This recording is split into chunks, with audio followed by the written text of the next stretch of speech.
नमस्कार। प्रस्तुत है आज का चिंतन। पुस्तकें पढ़ते समय अधिकांश पाठकों की दृष्टि इस तरह की नहीं होती कि उससे ज्ञान साधना का उद्देश्य भी पूरा होता चले। प्रथम तो लोगों में पठन रुचि का ही अभाव होता है। अशिक्षित या अल्प शिक्षित व्यक्तियों में तो पठन रुचि का अभाव क्षम्य भी है, क्योंकि उन्हें पढ़ना ही नहीं आता। किंतु पढ़े लिखे व्यक्तियों द्वारा भी जब अध्ययन के प्रति उपेक्षा भाव बढ़ता जाता है तो विचारशील वर्ग के लिए स्थिति शोचनीय हो जाती है।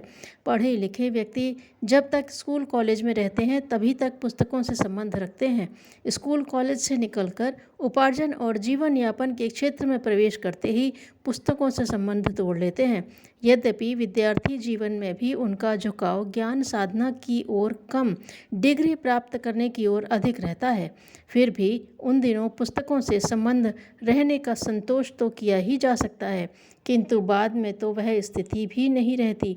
पढ़ने लिखने के बाद लोग नौकरी पेशे में या रोजगार धंधे में इस तरह व्यस्त हो जाते हैं कि उन्हें पुस्तकों का सानिध्य करने के लिए समय ही नहीं मिलता।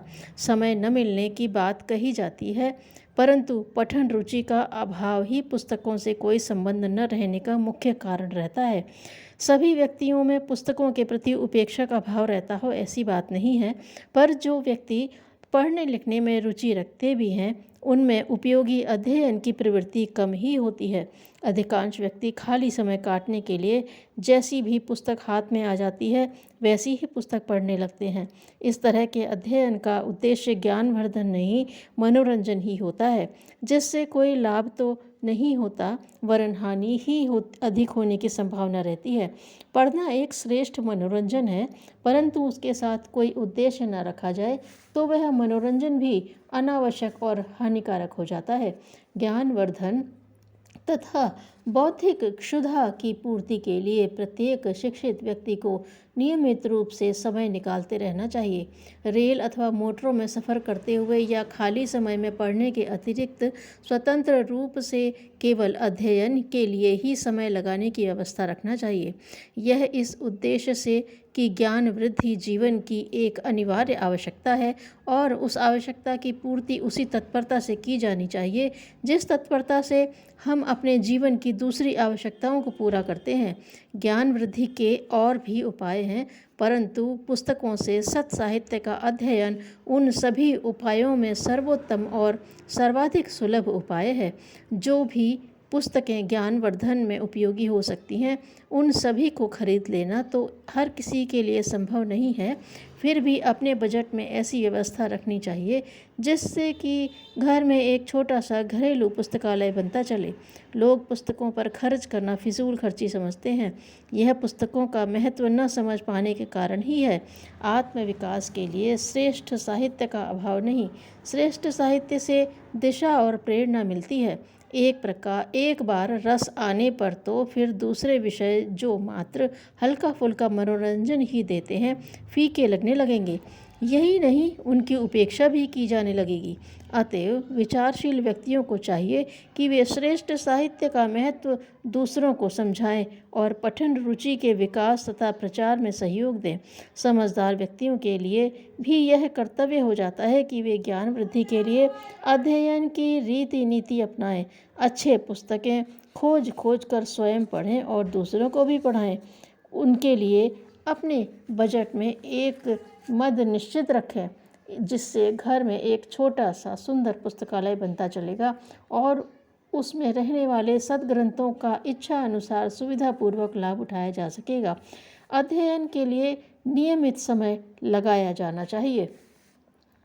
पढ़ते समय एकाग्रता और स्थिर चित्त होना चाहिए। सरसरी तौर पर पढ़ने से ज्ञान वृद्धि का प्रयोजन अधूरा ही रह जाता है। उथले चित्त से पढ़ने पर जो पढ़ा जाता है वह भी दिमाग से उतर जाता है। इसलिए किताब के पन्ने पलटते भर न रहा जाए, बल्कि जो कुछ पढ़ा जाए उसे स्मृति में रखने, उस पर विचार करने और विवेक जगाने का प्रयत्न किया जाए।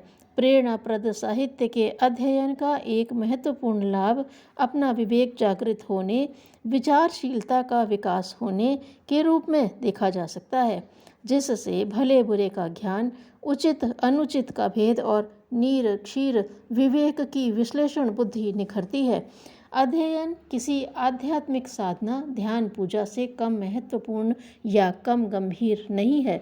ज्ञान वृद्धि के लिए पढ़ते समय यदि नोट्स लेने और पढ़े गए का सार लिखते चलने की आदत डाल ली जाए तो उससे न केवल पढ़ी गई बात स्मृति में जम जाएगी, वरन अपने पास जानकारियों का एक ऐसा कोश ही संचित होता चला जाएगा।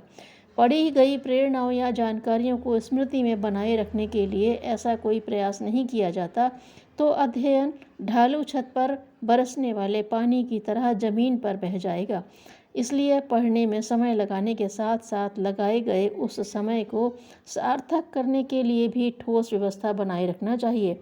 इसमें कोई संदेह नहीं है कि ज्ञान संसार की सर्वश्रेष्ठ उपलब्धि है।